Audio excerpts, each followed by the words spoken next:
YouTube and welcome to lesson 66 of the Microsoft Word tutorial series, and today we're going to look at how to change the editing permissions when you're collaborating your document with other users. And to do that, simply go to File right here, and if you have collaborated your document with others, simply click on Share and this will pop up right here. So it's connecting and you can see that I got two shared users right here.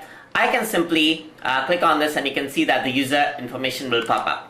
And I can right click this and you can see that you actually have an option to remove the user and change permission to can view. So now both of them can edit, as you can see right here. So I can simply right click and then change the permission to can view. So once I do that, what happens is that now this user can only view and make no changes to my documents. And if I want to remove a user after I have done collaborating, I can simply right click and remove the user like this. So once I do that, the user will be removed, as you can see, and the user will no longer have the access to the file. So that is how you can change user permissions inside of Microsoft Word. Hope you guys learned something as always, and as always, please like, comment, share, and subscribe.